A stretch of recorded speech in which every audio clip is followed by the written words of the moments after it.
नालंदा वो नाम जो अपने आप में धर्म, आध्यात्म, शिक्षा और मानवता का प्रतीक तो है ही, लेकिन इसके साथ ही इसका इतिहास बर्बरता, हैवानियत की ऐसी कहानी से भी जुड़ा हुआ है जिसका एग्जाम्पल दुनिया में कहीं आपको मिले।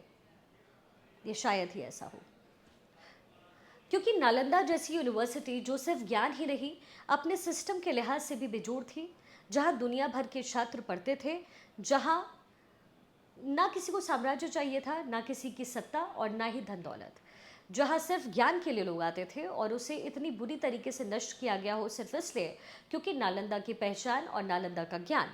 एक अफगान कमांडर बख्तियार खिलजी को इतना अखरा कि वो धन की सेंटर पॉइंट को नष्ट करने के लिए सैकड़ों किलोमीटर चल करके बिहार पहुंचा और इसे तबाह कर दिया।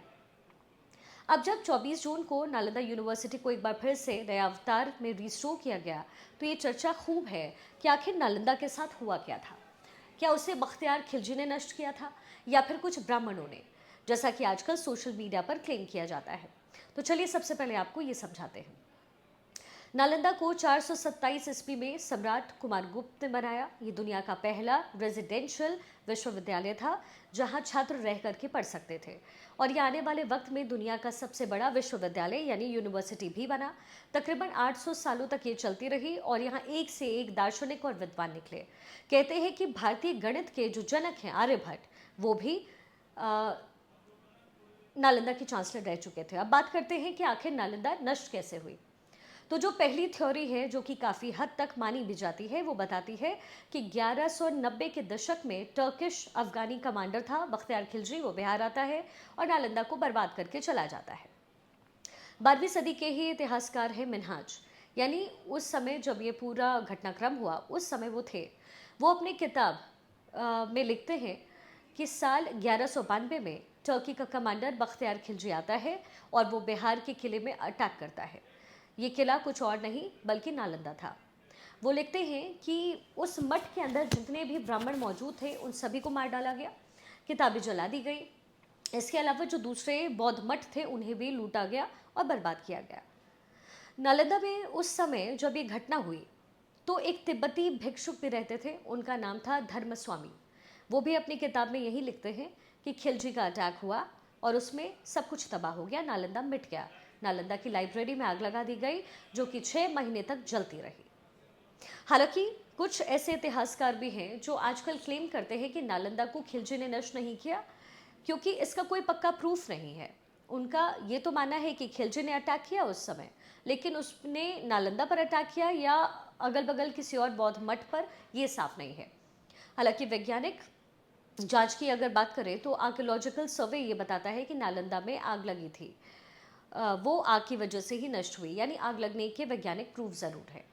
अब इसे लेकर के ही और थ्योरीज भी है, वो जानते हैं। कुछ इतिहासकारों ने तो इसके लिए एक नई थ्योरी पेश की। उन्होंने कहा कि नालंदा को खिलजी ने नहीं बल्कि ब्राह्मणों ने जलाया।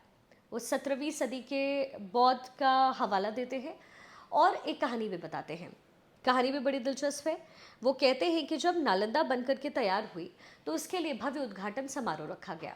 इसमें कई विद्वान और नामी गिरामी लोगों को बुलाया गया। इसमें कुछ ब्राह्मण भी थे, कुछ बौद्ध भिक्षु भी थे। जब भोजन चल रहा था, डिनर था, तो उस समय भिक्षु और ब्राह्मण के बीच किसी बात को लेकर विवाद हुआ, जिससे एक दो ब्राह्मण इतने नाराज हुए कि उन्होंने बदला लेने का फैसला किया और 12 साल तक तपस्या की। तपस्या के बाद उनको सूर्य देवता की एक सिद्धि मिली और सिद्धि का इस्तेमाल करके, या यूँ कह लीजिए तंत्र का इस्तेमाल करके, उन्होंने नालंदा यूनिवर्सिटी में उनकी लाइब्रेरी में आग लगा दी। यानी ये इतिहासकार ये मानते हैं कि नालंदा को खिलजी ने नहीं, तंत्र विद्या ने नष्ट किया।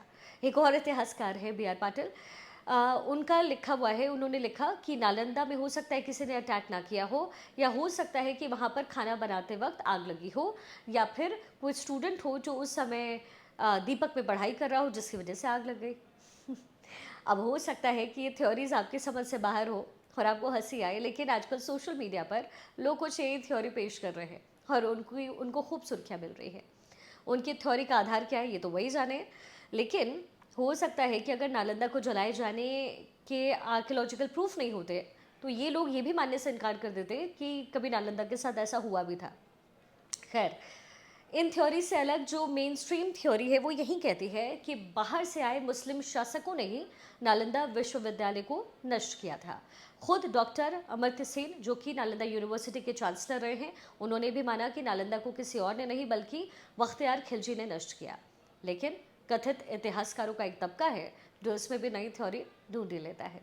फिर भी साफ है कि नालंदा के साथ क्या हुआ, बख्तियार खिलजी ने उसे कैसे तबाह किया, लेकिन क्यों तबाह किया, उसकी वजह क्या है कि वो दिल्ली की सल्तनत पर कब्जा करने की जगह किसी ऐसी जगह हमला करता है जहां उसे कुछ नहीं मिलना था। सैकड़ों किलोमीटर चलकर नालंदा पहुंचता है सिर्फ इसलिए कि उसे तबाह कर सके, उसकी लाइब्रेरी को, उस ज्ञान की धरोहर को नष्ट कर सके। ऐसा क्यों? इसके पीछे भी एक वजह है। दरअसल बख्तियार खिलजी एक बार बीमार हुआ, और जब वो बीमार हुआ तो फिर नालंदा यूनिवर्सिटी से कुछ डॉक्टर्स उसके पास गए, उनका इलाज किया। और जो खिलजी था उसकी बीमारी लाइलाज थी।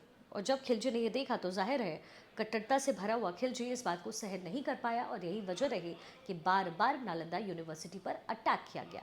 लेकिन अच्छी बात यह है कि एक बार फिर से इस धरोहर को संजोने की कोशिश की जा रही है, और उम्मीद है कि आने वाले दिनों में नालंदा अपने पुराने स्वरूप में वापस लौटेगी, और जिस तरीके से ज्ञान का भंडार वहाँ था, आज भी वहाँ मिलेगा।